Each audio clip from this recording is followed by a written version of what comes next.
la reproducción sexual tiene que darse a través de los células, que sean haploides, a estos que se van a llamar gametos. Estos a su vez van a formar las gónadas y a este proceso se le va a llamar fecundación. Los espermatozoides masculinos, o los gametos masculinos, necesariamente tienen que encontrarse con los óvulos para poder unirse y producir una fecundación, ¿verdad? Tanto la unión de estos órganos copuladores de los dos sexos se va a llamar copulación. Cuando existe la fecundación, va a formarse una célula diploide y se va a llamar el cigoto, y a partir de ella se va a desarrollar un nuevo individuo.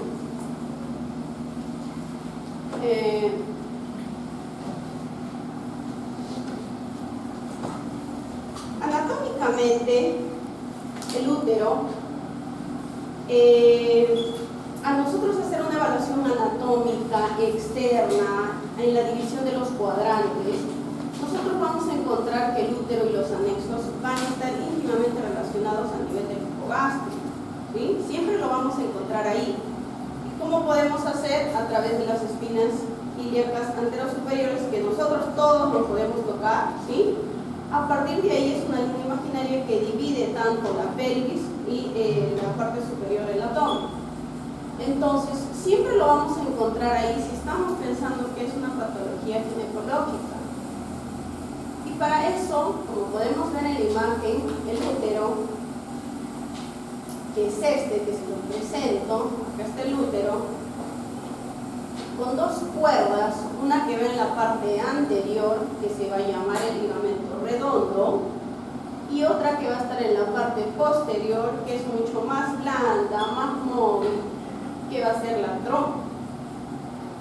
Este a su vez va a estar estrechamente relacionado con lo que es el ovario, que son estos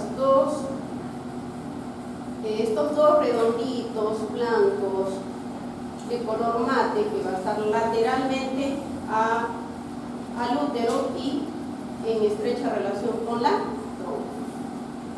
¿Sí? Como podemos ver, esta imagen es casi real, ya que cuando nosotros abrimos cavidad podemos encontrar esto que es el recto, que está por detrás del útero, y esta estructura ovalada que va a ser la vejiga.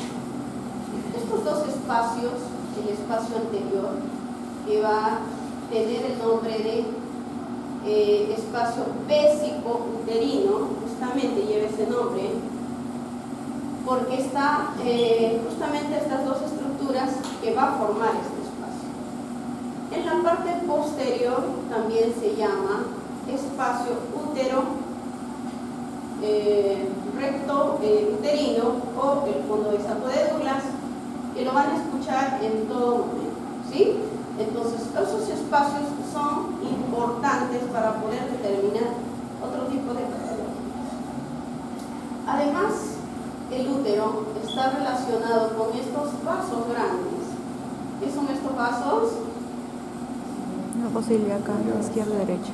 La ilíaca común, la ilíaca externa y la ilíaca interna, que esta cobra importancia al momento de hacer la irrigación del útero, ¿sí?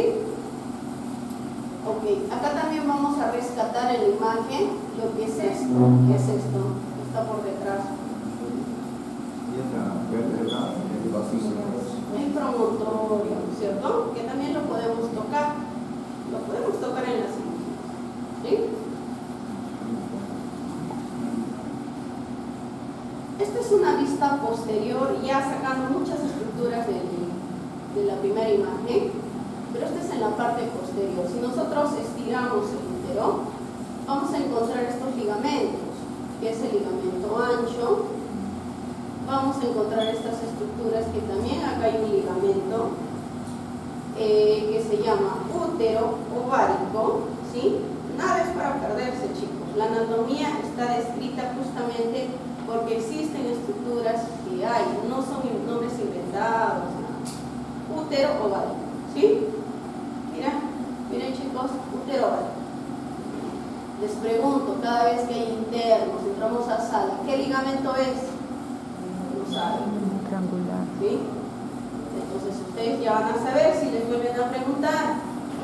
Nada para inventarse. Este es un útero ovárico, porque va del útero hacia el ovario. ¿Sí? ¿Qué ligamento será este? Ligamento ovárico.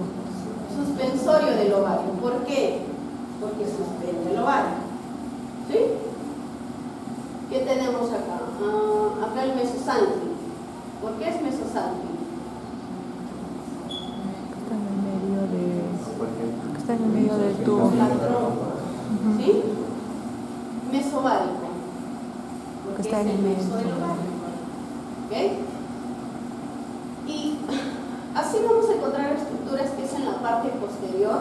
¿Sí? Acá no vamos a ver los ligamentos redondos porque no están para la parte posterior, más sí están para la parte anterior. Esta es una vista posterior. Aparte, en esta imagen vamos a rescatar esto, que son otros tipos de ligamentos que llevan el nombre de recto uterino. ¿Por qué? Porque va del útero hacia el recto.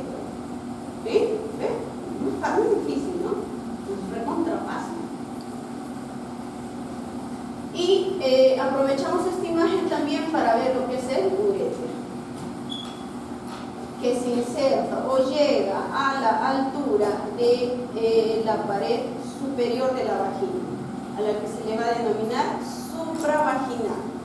A esa altura aproximadamente cruza el uréter. Esta es una parte de identificación anatómica al momento de las cirugías. En el aparato reproductor femenino vamos a tener estructuras como los ovarios, ¿sí? Los ovarios que son, estos son células que van a producir los óvulos, ¿sí? Que su principal función es la producción de óvulos, ¿sí? Esta va a secretar hormonas como la progesterona y los estrógenos, ¿sí? Directamente acá dentro del ovario se va a secretar este tipo de hormonas a través de una diferenciación que va a ocurrir desde el hipotálamo, ¿sí? Esto va a estar formado tanto por una corteza como médula. ¿Cómo la vamos a diferenciar la corteza? Porque va a estar externamente a través del ovario, a la que también se le va a denominar la túnica albúmina. ¿Sí? Existe una parte central a la que se le va a denominar médula, que va a tener un tejido conjuntivo más laxo. Cuando nosotros identificamos ovario poliquístico, lo que tenemos que identificar es que los folículos están rodeados externamente y siempre los vamos a encontrar así, externamente.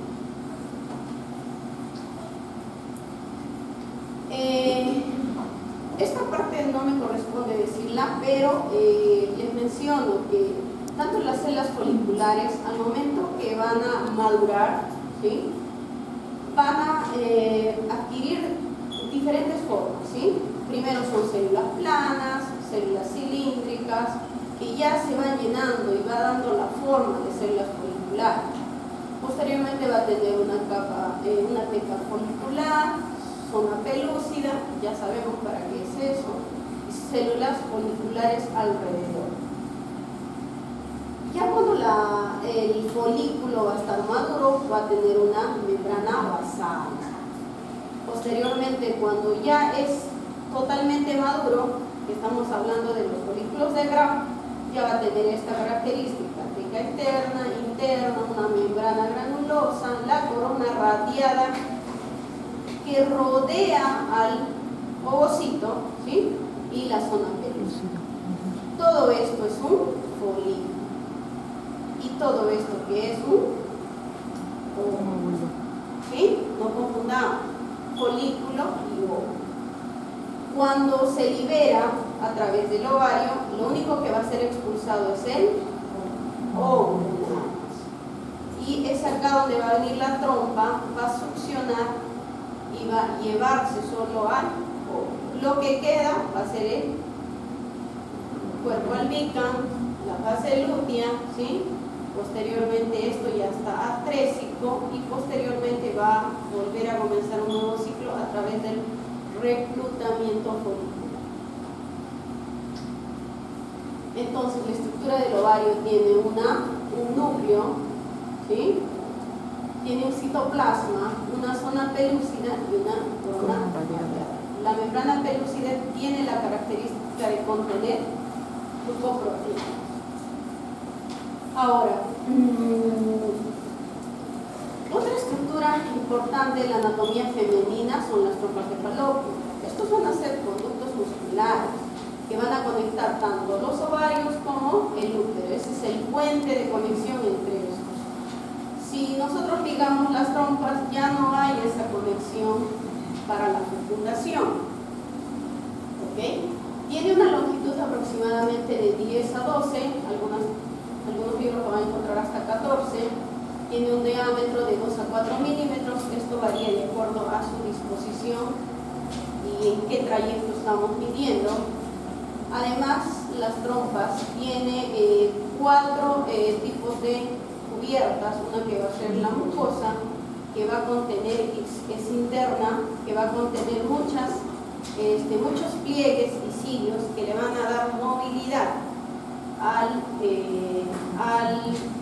espacio de la trompa. Es así como viajan el óvulo fecundo o el óvulo expulsado, succionado a través de la trompa y viaja a través de toda la dirección de la trompa, a través de estos cilios que se mueven en forma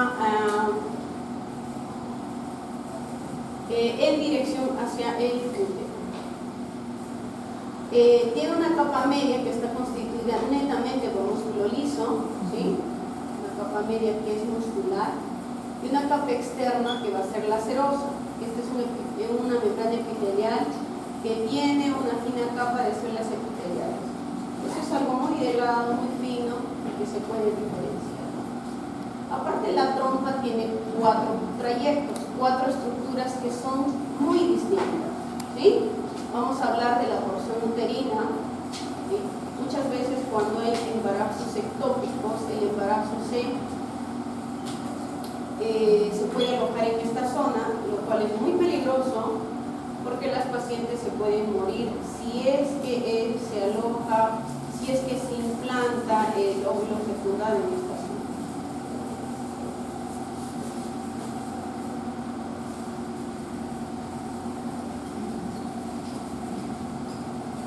Tenemos una parte ísmica que va a ser mucho más delgada, ¿sí? Más delgada, no tan delgada como la porción uterina, ¿sí?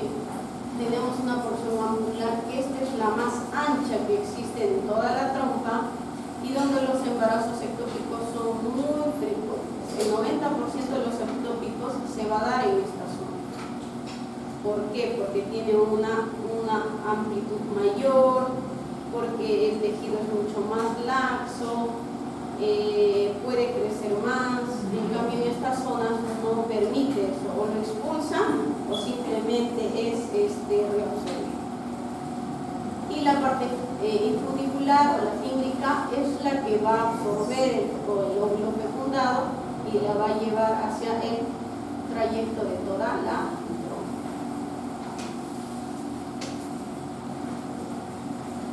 El útero es el otro órgano muscular hueco, tiene la forma de una pera, se apoya sobre la vejiga por delante, como hemos visto, y por detrás está con estrecha relación con el seno. ¿Para qué sirve el útero? Un colega me decía, un maestro decía, que el útero solo sirve para 2 cosas. Uno es para dar problemas, ¿sí? Y lo otro es para alojar un útero. ¿Por qué para dar problemas? Porque muchas veces las mujeres que no tienen hijos lo que crean es miomas, y los miomas son patologías muy frecuentes. Pues en este salón son 25 mujeres, por lo menos 10 deben tener miomas, solo que las 10 no les causan problemas. Muchas veces son miomas pequeños de 1, 2, 3 centímetros. Quizás 2 de acá de este salón tengan miomas grandes que sí le van a causar problemas, necesiten de operación, necesiten cirugía. Entonces, estas son patologías muy frecuentes en el útero. Entonces, el útero va a estar formado por dos zonas anatómicas, pero que funcionalmente son bien distintas. Estamos hablando del cuerpo del útero, ¿sí? En realidad tiene tres zonas, ¿sí? El cuerpo del útero, el istmo y el cuello uterino, ¿sí? El istmo es algo representativo, es una porción que va a dividir tanto el orificio cervical interno y la cavidad endometrial. Si ustedes lo ven, es un punto medio aproximadamente. ¿Para qué nos sirve el istmo? Esto cobra mucha importancia al momento del parto, al momento de la dilatación. Recordemos que esta zona es tan elástica que cuando nosotros hacemos un corte a nivel de esta zona se estira bastante. Estamos hablando de 10-12 centímetros y este vuelve a su segmento original. Entonces es muy elástica y es todo lo contrario de lo que ocurre en el cuerpo del útero, ya que este tiene más tejido muscular, es mucho más vascularizado, mucho más sangrante y no tiene tanta elasticidad como el istmo, y que posteriormente en el embarazo se va a conocer como el segmento. Entonces el cuerpo uterino va a estar dividido por el istmo, ¿ya? Ese va a ser el punto medio. La pared está formada por tres capas de tipos de células, ¿sí? Estamos hablando de la serosa, el perímetro, que está en la parte externa que rodea el útero, el miometrio, que está formado por un tejido muscular liso, que está en la parte media, y el endometrio, que es una capa mucosa epitelizada que se renueva en cada ciclo menstrual. Esta es la capa que se desprende todos los meses, ¿sí? En las mulíparas, estamos hablando de personas que no tienen hijos, tiene una dimensión de 6 a 8 centímetros, eso es normal, ¿sí?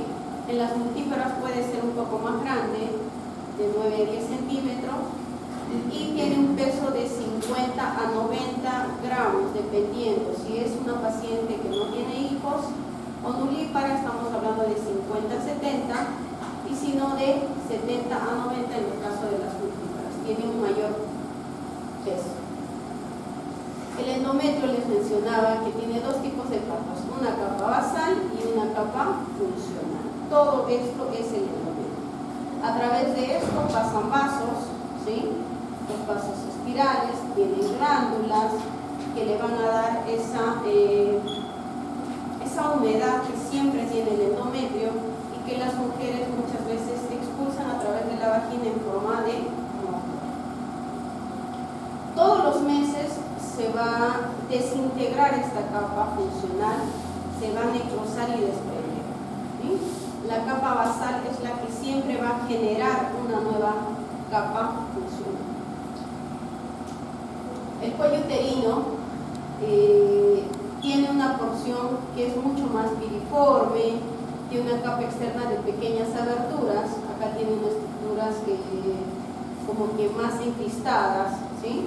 Y tiene un orificio cervical interno y un orificio cervical externo. También esto cobra importancia al momento del parto de las mujeres que están gestando, ¿ya? Porque de acuerdo a esta evaluación hacemos la evaluación de Bishop, hacemos la evaluación en casos de aborto, si los orificios están permeables o no están permeables. Esto nos permite determinar si la paciente tiene un aborto completo o tiene un aborto incompleto a través de este examen. El cuello uterino tiene dos porciones, una porción supravaginal, que es esta porción, ¿sí? Y una porción vaginal, que está estrechamente relacionada con la vagina, que cuando colocamos un espéculo podemos ver el seno y el orificio cervical externo. La vagina es un conducto fibromuscular elástico que tiene de 8 a 11 centímetros, es bien variable y sirve para la canalización del flujo menstrual durante la menstruación. Es aquí, en esta vía, donde se deposita el semen y los espermatozoides para una posterior fertilización, y también este es el punto de salida del feto y la placenta al momento de la expulsión del producto. Los genitales externos tienen diferentes regiones, ¿sí? Todo esto va a englobar lo que es la vulva, ¿sí? Es el conjunto de órganos de los genitales externos de la mujer. Pero tiene diferentes estructuras, como vamos a ver que el vestíbulo está perforado por 6 agujeros, ¿sí? ¿Cuáles son los agujeros y cuál es el vestíbulo? El vestíbulo es toda la capa inducteada, ¿sí? ¿Qué va a haber en esta capa? Acá vemos un punto, que es la uretra. Igual, cuando ustedes vienen, ya no les falta mucho a ustedes, a los internos se les dice, pon una sonda, ¿y dónde le quieren poner? En el clítoris. Para que ustedes puedan identificar dónde está la uretra, tienen que ubicar dónde está el clítoris, ¿sí? O por lo menos dónde están los labios. No es chiste, chicos, ¿ah? De verdad, ¿qué pasa eso? Por debajo del clítoris va a estar la uretra y por debajo de la uretra va a estar la vagina. Hemos dicho 6 agujeros, ¿verdad? Ahí van 2. Tenemos otros 2 que se van a llamar las glándulas de Skene. Ya lo han visto, ya lo han tocado, ya lo han mencionado, ¿sí? Que secretan humedad y sirven ¿para qué sirven las glándulas de Skene? Lubricar. Para el acto sexual, la humedad en el acto. Además, no tenemos en un solo lado, tenemos a los 2 lados. Y esta la vas a diferenciar de las glándulas de Bartolino, porque las de Skene siempre van a estar superior y al lado de la uretra. En cambio, las de Bartolino van a estar inferior y a los laterales de la vagina, ¿sí? Entonces, las glándulas de Bartolino también son 2 agujeros. Entonces, ahí ya van 6 agujeros que atraviesa el vestíbulo. Además, tenemos los labios mayores que vienen desde el monte de Venus, en el segmento superior, y llega hasta el cuerpo perineal. Esta estructura que está entre el ano y la horquilla va a ser el cuerpo perineal, ¿sí? Además, los labios mayores tienen una longitud aproximadamente de 7 a 8 centímetros. Los labios menores están interiormente, que son mucho más estrechos. Tienen como 2 capas, ¿sí? Una capa superior que recubre el clítoris y una capa inferior que pasa por debajo del clítoris. Estas 2 se unen en la parte inferior a la altura de la rodilla. Tenemos el pubis o el mente de Venus, que va a tener una estructura más grasa, que se va a llamar el cojinete graso, que va a estar superior, que en las mujeres el vello púbico tiene forma triangular. El clítoris, ya sabemos que es el órgano erógeno femenino, que está en la parte superior, que puede llegar a medir unos 2 centímetros. Las glándulas vestibulares mayores de Bartolino, lo hemos mencionado, también se llaman vestibulares mayores o menores, a las que se denominan las glándulas parauretrales de Skene. El útero también tiene medios de fijación, ¿sí? Estos medios de fijación son los ligamentos redondos que ya se los presenté, que están en la parte superior, se originan por delante y por debajo y por delante de las trompas de Falopio. Se dirigen hacia lateral y hacia adelante. ¿Hacia dónde van? Hacia el conducto inguinal. Llegan al conducto inguinal y se dirigen a la parte superior del labio mayor. Esto cobra importancia al momento del parto también. ¿Por qué? Porque cuando las pacientes te mencionan dolor, el dolor no solo es posterior. El dolor viene en cordón, se va hacia adelante y tira desde la parte superior de la sínfisis pública, ¿sí? Ese dolor es el que las pacientes van a describir.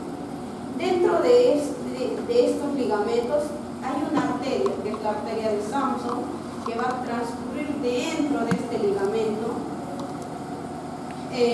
Existe también el ligamento ancho, que es mucho más grande, es el ligamento más grande que existe en el cuerpo. Está constituido por 2 alas y va a dar a 2 espacios que van a ser 2 hojas, un compartimiento anterior o el espacio vesicuterino y un compartimiento posterior que va a ser el espacio de pública. El ligamento cervical, este es un ligamento que se encuentra ubicado en la parte inferior del útero, aproximadamente en la región supravaginal, y va a estar constituido por un tejido conjuntivo que se va hacia la línea media y se une firmemente a la porción supravaginal del cuello. Este ligamento cobra importancia al momento de hablar de piso pélvico, porque el ligamento de McEnroe es los ligamentos más fuertes y del cual le produce un sostén a lo que es la parte inferior del útero. Eso evita que el útero no se caiga para abajo. El ligamento uterosacro también se los he presentado, que va de la parte detrás del útero en la porción inferior hacia el sacro.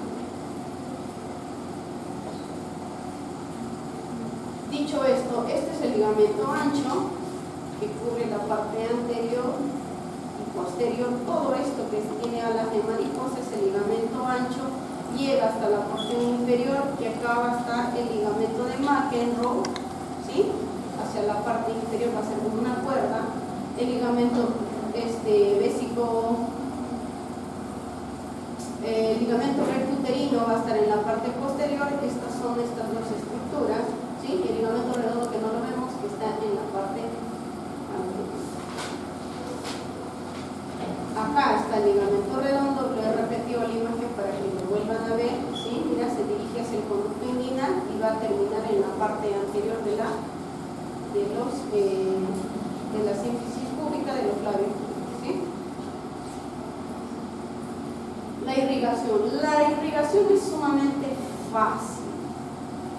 Ahí no hay donde perderse, porque no tienen que memorizarse muchos vasos. La principal fuente de irrigación del útero es las arterias uterinas. ¿De dónde vienen las uterinas? La ilíaca interna, de la ilíaca interna. Las uterinas y las ováricas es la fuente de irrigación vascular de todo el útero, ¿sí? Y parte del ovario.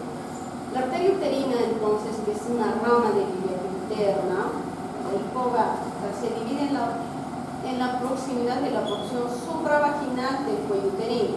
Va a llegar en su trayecto, llega y se dirige a la parte superior hasta llegar más o menos a el origen de la trompa de Falopio.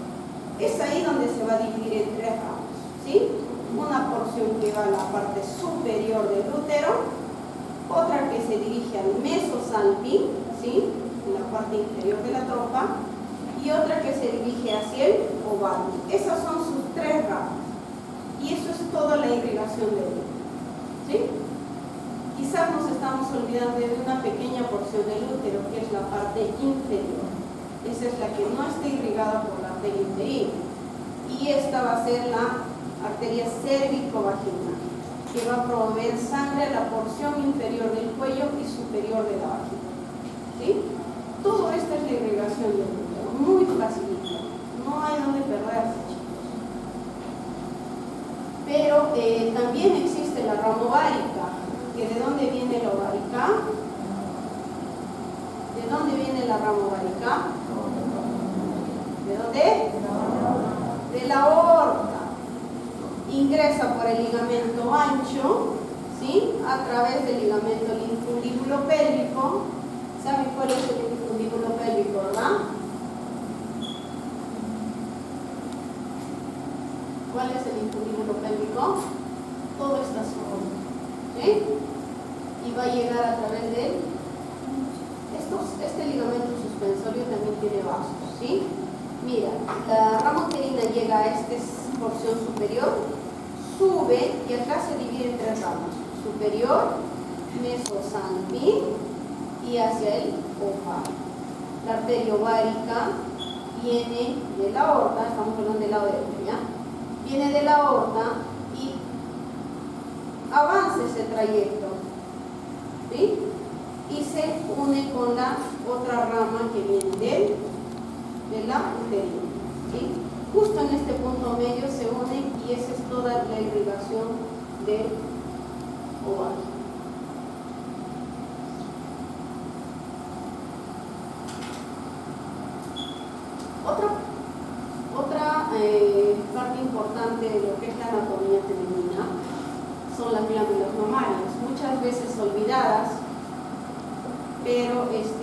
cobran importancia, ¿sí? Cada glándula mamaria está formada de 15 a 20 lóbulos separados entre sí y por un tejido conectivo y adiposo. Estos lóbulos se van a dividir a su vez en lobulillos, que a su vez van a conformar estos conductos o trayectos, y es acá en estas glándulas donde se produce la leche. Y se dirigen a través de los conductos y llega hacia el pezón. Eso van a ser los senos galácticos, ¿no? Son dilataciones que más o menos son de 15 a 25 y que tienen esa dirección que es el pezón. ¿Cómo se liberan? A través de la succión. Ya hemos hablado de la fecundación, hemos hablado de que la fecundación se da a través de dos células, el ovocito y el espermatozoide. Estos a las 30 horas ya están divididos, 3 días ya están 8 tipos de células, sucesivamente al día 5º, 6º ya está un blastocisto, al día 6 a 7, que es donde ocurre la implantación, ya se va a diferenciar justamente en el endometrio. Al 12º o 13º día ya va a haber una cavidad amniótica donde va a ser el blastocele, y a los 15 días vamos a ver ya una cavidad amniótica, saco vitelino, y esta estructura que ya está totalmente diferenciada, ¿sí? 14-15 días ya tenemos una estructura mucho más diferenciada, pero desde el momento que se produce la fecundación, nosotros ya sabemos el sexo del bebé, ¿sí? Solo que no lo podemos ver. ¿Y quién determina el sexo? ¿La mamá o el papá? ¿Por qué? Por el cromosoma Y. Exacto. Entonces, para hablar de embriología, nosotros a las 5 semanas de gestación, las gónadas masculinas y femeninas son indistinguibles. No podemos saber, pese a que en la fecundación ya se sabe el sexo, ¿sí? Pero el sexo del embrión queda determinado en el momento de la fecundación, ¿cierto? Este es un embrión aproximadamente de 5 semanas. Entonces, hemos dicho que el sexo lo determina el hombre, ¿sí? Entonces, los cromosomas que se forman por dos cromosomas sexuales X y 44 cromosomas autosómicos, pues va a determinar el sexo, ¿no? La génesis de un ovario normal va a depender mucho de la presencia de dos tipos de cromosomas, tanto del X y de la ausencia del cromosoma Y. Entonces, el desarrollo del aparato genital está muy estrechamente relacionado con el urinario. Por eso es que hay patologías asociadas genitales con urinarios. Estas van a derivar de 4 fuentes: el mesodermo intermedio, células germinales primordiales, el epitelio celómico y el mesénquima subyaciente. Entonces, cuando existe el desarrollo del aparato genital, estos van a desarrollarse a partir de los que gonocotones, ¿no? Son estructuras pares que forman el mesodermo intermedio a ambos lados de la línea media. Estas estructuras, con los mesonefros que intervienen en el desarrollo de las estructuras del sistema genital, que va a ser el mesodermo, que va a estar cubierto por un epitelio celómico, va a ser una protrusión en la cavidad celómica del embrión y va a formar estas crestas, que son las crestas urogenitales, que estas van a dar a las crestas gonadales, que va a estar medialmente ubicada, y las crestas urinarias, que va a ser las que van a estar ubicadas lateralmente. En el buen cristiano, estas son estructuras que van a estar lateral y van a formar toda la cavidad, todas las estructuras urinarias, y la parte intermedia es la que va a formar el sistema genital. Entonces, estas secciones transversas que nosotros vemos en los embriones en la 4ª semana muestran el cambio de posición del endodermo, ¿no? Del intermedio, sobre todo que va a resultar de la doblez del embrión en un plano transverso. Esta es una estructura que inicialmente se ve así en el plano A, posteriormente en el plano B se van a ir diferenciando el mesodermo intermedio, de donde van a salir las estructuras urogenitales o genitales, y posteriormente en este gráfico se medianos cordón mesonéfrico y la cordillera urogenital. Estas son estructuras que van a ir a formar los segmentos genitales. Entonces, el desarrollo del aparato genital se va a dar a través de estas estructuras que son los mesonefros, que en sentido longitudinal al eje mayor del gononefrótomo va a formar el conducto de Walsh. Este conducto de Walsh, que se va a diferenciar en los órganos del hombre, ¿sí?, de los varones, y la invaginación del epitelio celómico, que posteriormente de la cresta gonadal va a originar el conducto paramesentérico de Muller, va a posteriormente formar los genitales femeninos. Estas dos partes de los conductos van a conformar lo que son las genitales internos en la mujer. Entonces, el sexo femenino, ante la ausencia de esta hormona mulleriana, los conductos de Muller van a formar las tubas uterinas, el útero, el tercio superior de la vagina. Va a estar dado por estos conductos paramesentéricos. En cambio, cuando hay degeneración en el sexo XX por falta de andrógenos, tanto en los conductos de Muller regresan en el sexo XY y por acción de la hormona mulleriana. Entonces va a depender mucho que si ese es XX o un XY. Entonces las gónadas son los primeros que se van a desarrollar en el sistema genital, y estas de las partes de las cordilleras no genitales, conocidas como cordilleras genitales o gonadales, van a dar origen a las gónadas. Entonces, el desarrollo de estos conductos genitales femeninos en los embriones que carecen de cromosoma Y, estamos hablando de las mujeres, los conductos mesonéfricos de Muller van a formar la mayor parte del tubo genital femenino, ¿sí? Acá vamos a ver la formación de los conductos, ¿sí?, que se forman de formas laterales, y al momento de unirse, donde vamos a ver los ovarios primitivos, y el conducto de Muller ya fusionado, se va a dar a la formación del útero y la parte superior de la vagina. Entonces, el desarrollo de la vagina va a ser distinto, donde va a derivar del endodermo del seno urogenital. El primordio útero vesical más el seno urogenital va a dar origen al tubérculo de los senos vaginales, la placa vaginal sólida, y el desarrollo de la vagina se forma por una ruptura que ocurre a nivel inferior, y va a haber una destrucción de este tipo de células con las cuales van a formar la vagina. Los genitales externos, en cambio, se forman a partir de derivados de la cloaca y la membrana cloacal.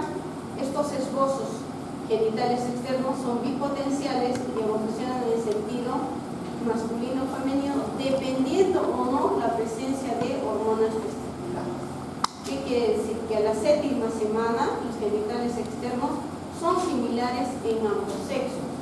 Entonces, ¿cuándo se va a diferenciar? Cuando ya estemos a las 12 semanas, donde los genitales externos ya están completamente diferenciados, tanto en femeninos como en masculinos, y nosotros a través de una ecografía Doppler 3D lo podemos ver así al embrión, y si nosotros buscamos en una ecografía 2D, podemos ya determinar el sexo del embrión a las 12 semanas. Para los que tienen mucho más habilidad que otros, porque determinar el sexo a esa edad es un poco más complejo.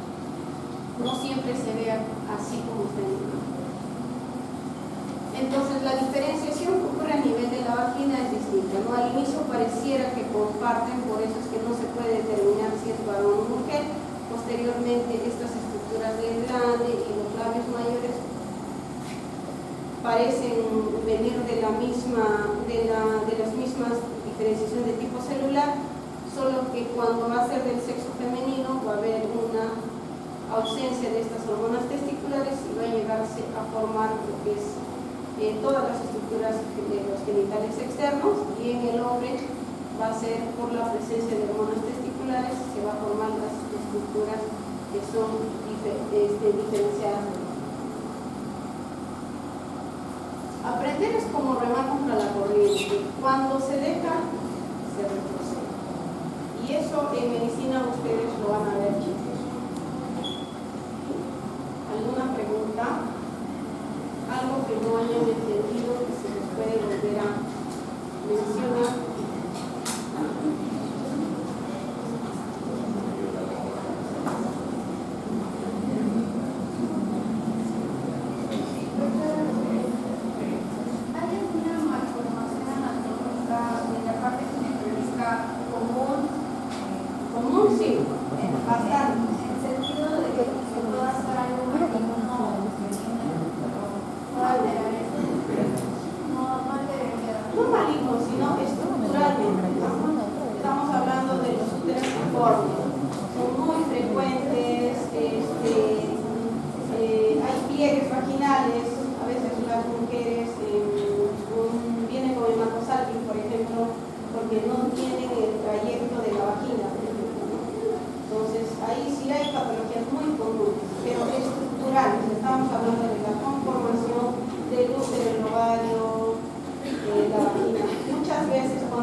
Malformaciones congénitas muy pequeñas, ni siquiera las determinamos.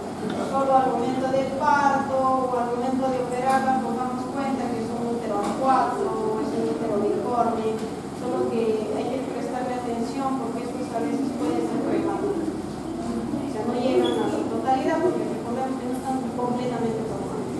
Pueden desencadenar un parto mucho más antes de lo que es. Sobre todo esto es pero es muy común. Incluso en los centros de salud, a veces hay los pliegues, cordones que cuando les hacen tacto no se dan cuenta. Y son a veces que se pueden solucionar en el momento.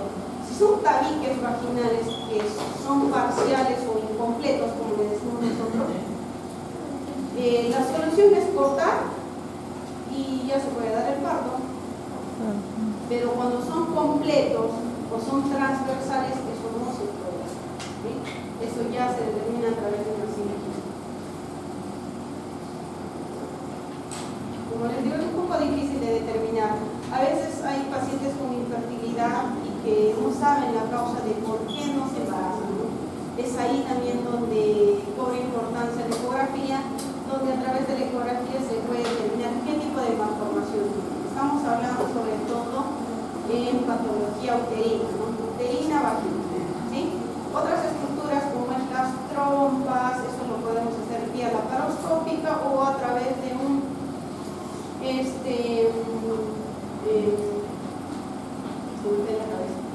la histerosalpingografía, donde se inserta líquido a través de la vagina, llega hasta la parte del útero y viaja a través de las trompas, ¿no? Al momento de hacer ese examen, la inserción de líquido va a hacer que al momento de sacarle la placa, es como una tomografía con contraste. Le sacas la placa y vamos a ver si dibuja las trompas, ¿no? Si dibuja las trompas, quiere decir que ahí no hay ningún tipo de malformación. Pero si no dibuja las trompas, quiere decir que hay un tipo de malformación que no permite el trayecto hacia ambas trompas, ¿sí? Y si hablamos de ausencias o algún tipo de alteración ovárica, vamos a ver que la caracterización más que va a ser física, ¿no? No va a haber desarrollo de los caracteres sexuales femeninos. Eso es mucho más complejo que es imposible no darte.